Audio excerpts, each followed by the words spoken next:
Сәлематсыздар ма балалар? Алдыңғы 7-ші сыныпта ақпарат ұғымымен танысқан болатынсыздар. Біз ақпаратты әртүрлі кітаптардан, теледидарлардан, интернет желісінен аламыз. Бүгінгі сабақта сол ақпараттың өлшем бірліктері жайында атап өтеміз. Бүгінгі сабағымыздың мақсаты ақпарат көлемін анықтауда алфавиттік тәсілін қолдану. Информатикада ақпаратты өлшеудің әртүрлі тәсілдері бар. Мазмұнды алфавиттік ықтималдық. Алфавиттік әдіс ақпаратты өлшеудің объективті әдісі. Ол ақпаратпен жұмыс істеуде техникалық құралдарды пайдалану барысында ыңғайлы, себебі хабарламаның мазмұнына тәуелді емес.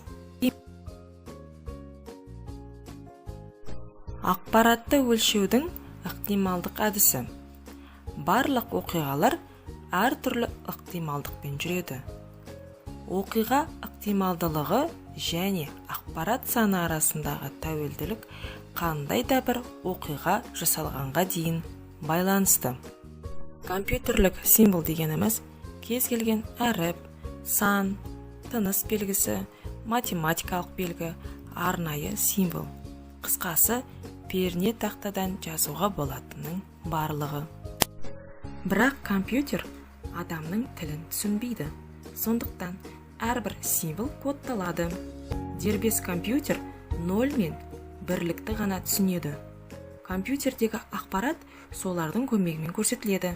Бұл нөлдер мен бірліктер, бит деп аталады. Болашақта үлкен көлемді ақпарат кездеседі. Олар мынандай өлшем бірліктер: 1 килобайт, 1 мегабайт, 1 гигабайт, 1 терабайт, 1 петабайт, 1 экзабайт, 1 зеттабайт және 1 йотабайт болып табылады.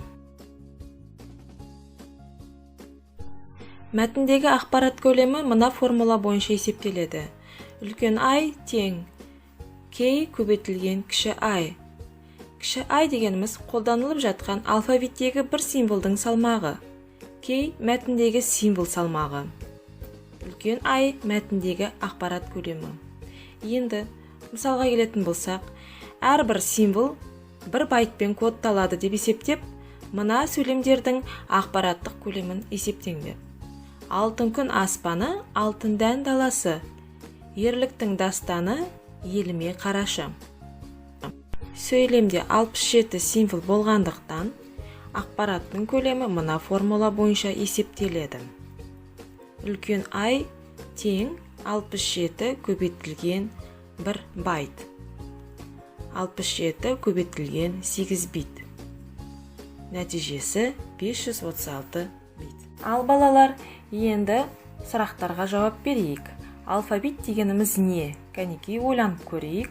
Дұрыс жауабын ойланайық. Алфавит дегеніміз ақпаратты ұсыну үшін қолданылатын шектелген символдар жиыны дейік. Екінші сұрақ. Алфавиттің қуаттылығы нені өлшейді? Алфавиттің қуаттылығы алфавиттегі символдың толық санын өлшейді. Үшінші. Алфавиттегі символдардың ақпараттық салмағы немен өлшенеді? Битпен өлшенеді. Жақсы, енді жауабын тексерейік.